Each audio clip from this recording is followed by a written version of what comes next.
Hello again, everyone, and welcome to this segment of One-on-One.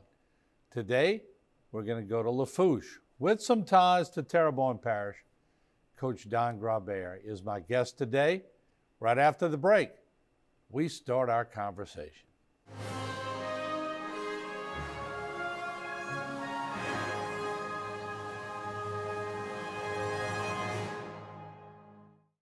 One-on-One is brought to you by the Law Office of Waits and Downer.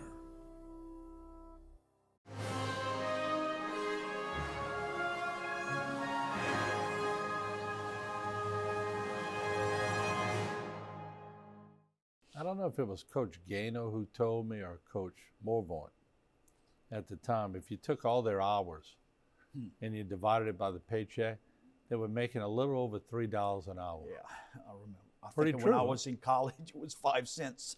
But yeah, you put in a lot of time. Same thing with track and soccer, and that's one of the reasons that I wanted to step down.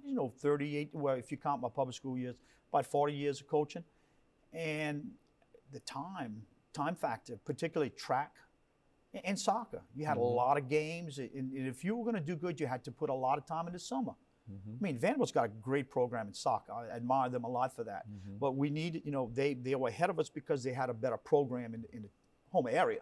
So we had to put in time in the summertime, go to camps and play these extra games and stuff, 7-on-7s, to try to get better. And then it's just a continual thing throughout the season. So yeah, you got to put in a lot of time. And then in track, you start in January and you end in May.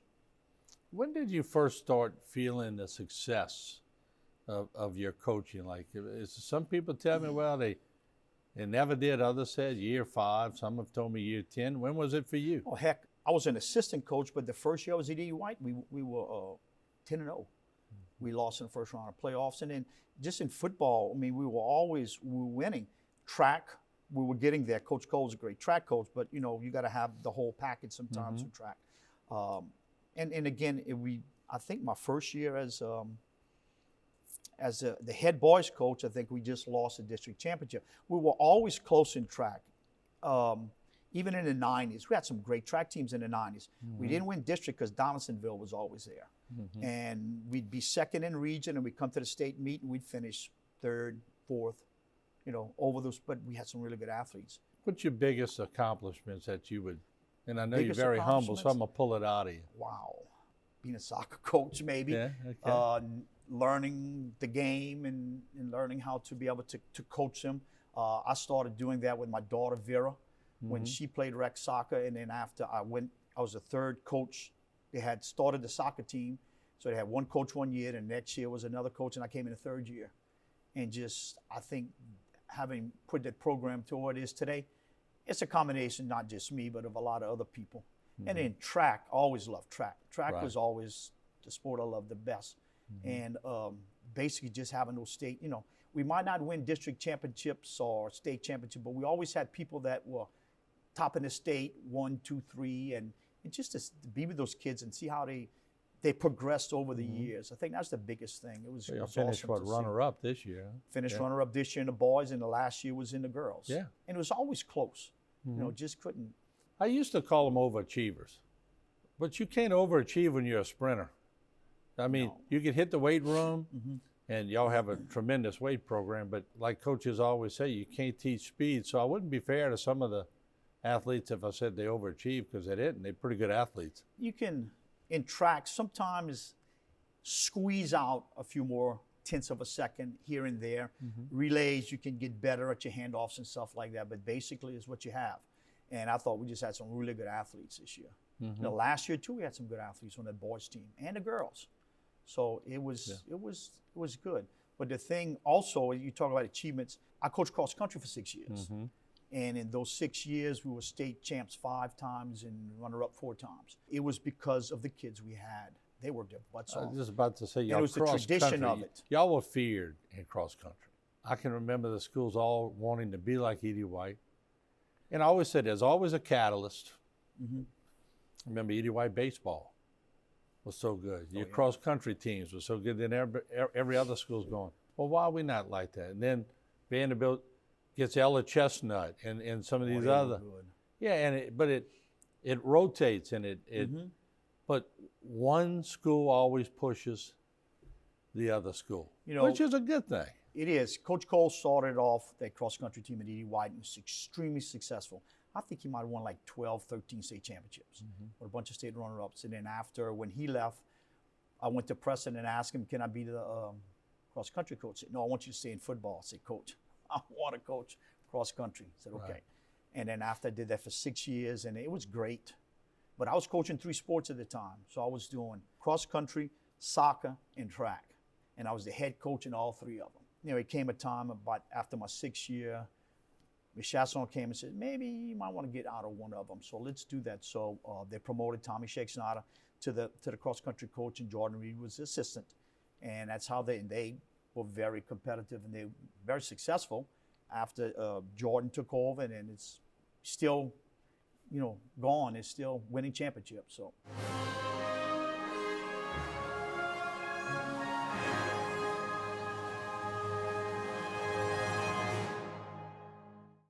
For all of your cases, including those with catastrophic significance, call Waits and Downer Law Firm.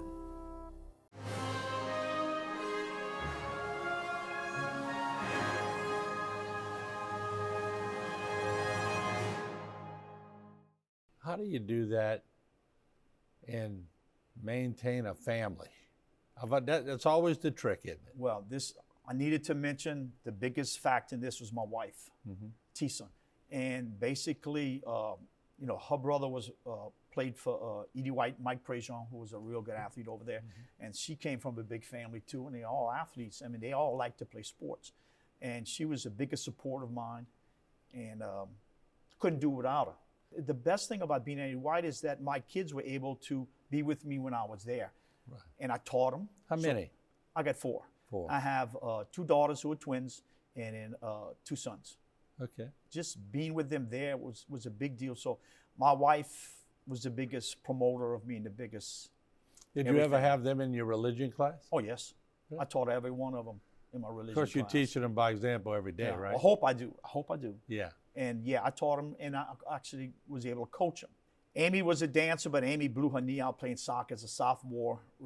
Vera played soccer. That's how I got into coaching at Edie White, soccer. And then my 2 boys ran track, and one's a pole vault and the other one was a distance runner. Right. But they played soccer too. Yeah.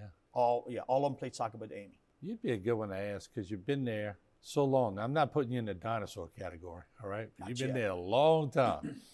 The changes, and you sort of alluded to this in one of your previous answers, but old school to new school, that's tough to do.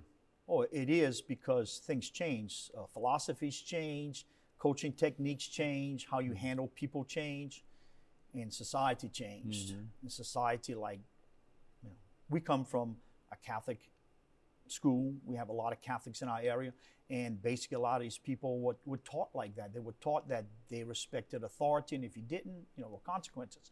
But there comes a period of time, I think, when things started to get more milder. They didn't want to discipline you as hard because of what society would say, okay, that's child abuse or whatever. Right. So you couldn't grab them anymore. You couldn't do any of that. And again, I never hit anybody. I might grab them a few times. Right.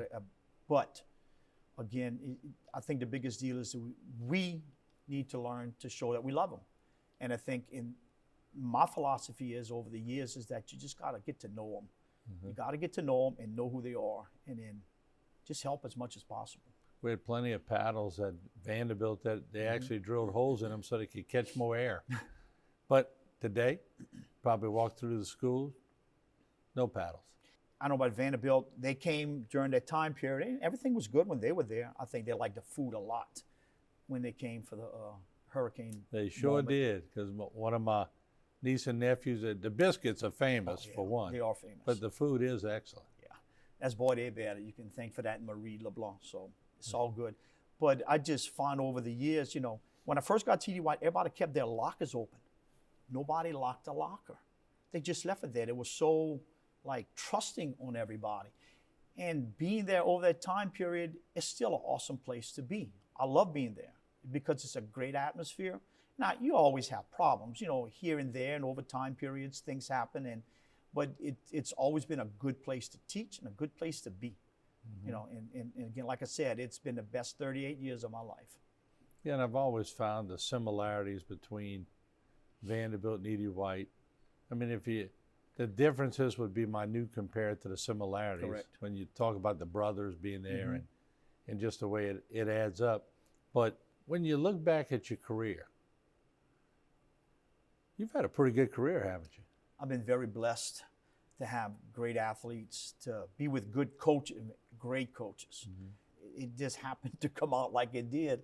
Is that because of hard work? One of the things I like the most, you know, we had good cross-country runners, we had good track, but soccer, you had to develop that a little bit more. So that was 25 years I coached soccer, not knowing a thing about soccer. When I took over the girls program, Mary Cavell took over the boys program at the same time. And we went to Duke University to a soccer camp. That's when we started to learn. And then Mary Cavell's an awesome coach, great coach. And she fit right in. And then I learned with the girls, we just had to develop the girls. Boys were a lot more ahead of what the girls were. So, but that was a good thing. Who was the first principal when you got to E.D. White? Brother Paul Montero. He's the one who hired me. I remember Brother Paul. Brother Paul still looks the same. Really? Yeah, he sure does. He doesn't look like he aged at all. Now, that was his second stint at E.D. White. He had been there, I think, when they won the state championships in football back in the 60s. He's very young then, so he's a little bit older now when he hired me. So I thank him a lot for hiring me. And you said Brother Gaspard came in? Brother Gaspar came in with me as a guidance counselor. Okay. And that man was something else. Yeah. He was very mild, but he was very wise. Yeah. You know, we had the nuns too, Sister Dennis, but Sister Barbanel was a big influence too. Yeah. She was there for a long time. So Yeah. thank her for a lot of things too. I interviewed, I think I did something on with her, I don't know, could have been 20, I'm dating myself now, 20-something years ago, I'm not sure when. Just the way they carried themselves.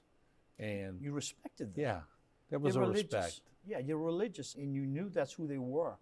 And that's why I'm a big believer in the presence of priests in the schools, the presence of brothers and nuns. I think it makes a big difference on how people respect others.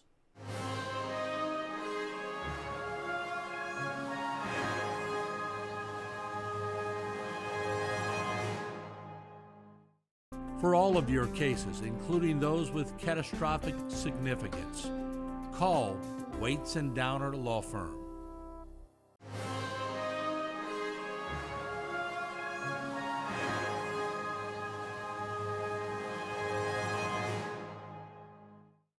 Religion. I mean, how do you put a new twist on religion when religion is so old? Each year when you go in, how do you go, all right, let me add a new twist? How do you do that? First of all, I teach morality. So that is pretty challenging. Yeah. So that's easy because you can look at what's been happening in the world. Right. And what's been happening in the church and what's been happening all around. So basically, when I come in the beginning of the year, I start talking about prayer. What is my relationship with God? How do I talk to God? What is prayer about? Covering all kind of different things on prayer. Then I'll talk about the Eucharist. This is before you even get to morality because I need to go back and do that. And sometimes they've heard it and most times they haven't. And again, it's not their fault, it's not the school's fault, anything. It's just that that's how I teach it, and then get into different prayers, types of prayer life and stuff. And then after I get to what I call the four last things. Why are you here? You know, death, judgment, heaven, and hell. And then really get into that, you know, what is God's plans for you? And so I start off my year, and that takes about a half a quarter to do that. Then we get into the morality. And then you can just look at what's happening in the world today, how this is going against church teaching. You know, I'm going to say it like it is. I'm not afraid to say that this is wrong, this is right. And it's not that I don't want to offend anybody, but I have to stay true to what the good Lord wants. Mm-hmm. And in today's society, it's pretty tough because society doesn't want to follow the moral teachings of the church, want to follow what today's world is.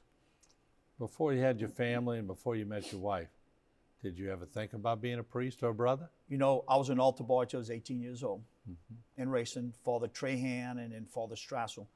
And we'd play priest when we were kids at my aunt's house and do all that stuff. But I think deep down I always wanted to get married and have a family. But I always did that. Even to this day, I still serve at E.D. White because I take care of the chapel. And then when we have morning mass, I'll still help the priest. Because I feel that deep passion you have. for it? Well, I do have a passion for it because I believe that's what the good Lord wants of me. And again, I want to get to heaven too. So Right. I'm going to tell them the truth. I got to say the truth. I have to teach it. And again, I have to be an example to it also, not just say it.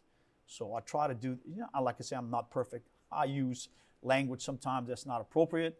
And, we all go through certain things. But again, I try my best to do what the good Lord wants. And again, if that's to be an example, that's to teach what he wants, even within my own family, So again, it is the thing that, the most important thing in my life, put it like that. God, wife, family, school, it has to come in that order. What do you tell the younger generation that come up and they know you're seasoned now, they know you have all this experience, and I'm sure you get all kind of questions in religion I love class. it. When the hand goes up, you're probably going, can't wait to hear this one. I love the questions. I taught the last 2 or 3 years, I've been teaching also church history. And my first sophomore class about 3 years ago asked a tremendous amount of questions, almost to the point that was like 3 weeks they thought they were wasting, but they weren't. Okay, so I have questions with Grabert, it's called. Okay, and basically I let them ask questions. And then I always told them, if you have a question, I don't care what we're in, ask a question. And they would put up their hand and we would have the greatest discussions. I told Ms. Shasta on that one time before and says, look, that's 3 weeks that might be a little bit behind stuff. It's okay, you're teaching them what has to be done. But that's what I like about religion, is the questions that we can talk about it. I don't always have the right answer, but I'm going to find it. And I'm sure sometimes you get a jovial question that loosens the class up. Sometimes in jovial spirit is when people get closer together. Yeah. Like I said, some of the questions were really good. But there's some questions in the past I get fired up about because of what it is, in particularly the questions of abortion and stuff like that. To me, is still, it's wrong. But again, it's been awesome, just teaching religion, because you get to talk about God. Like I tell them, prayer is literally talking to God. So I teach religion all day long, so that's like talking to God all day long. So it's like 4 hours of prayer a day. So it's a good thing. You're getting some free passes along the way. Well, I hope so. You hope anyway. Final question, if I was able to get, of course, your family, and I was able to get your parents, and I was able to get Preston and Boyd, and your teams throughout the years, and I'm all in a room, and you in the next room, and I'm in there with them, and I said, y'all got to come up with one word, a consensus, one word on Coach Grabert, and they give me a sheet and it has that one word. What would you hope it would be? Good example. Good man. So that'd be it. They'd probably nail that one. Coach, thank you for your service. Thank you for what you've done, and you have been a great example. Thank you. And thanks for joining us on One-on-One. Thank you. Appreciate it. Thank you.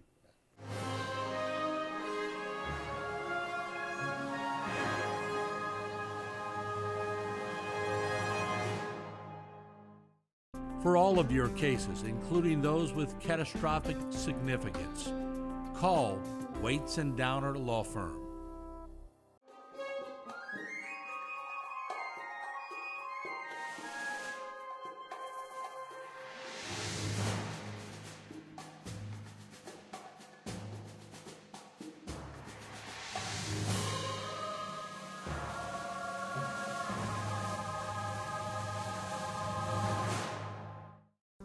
This one-on-one program has been brought to you by the law offices of Waits and Downer.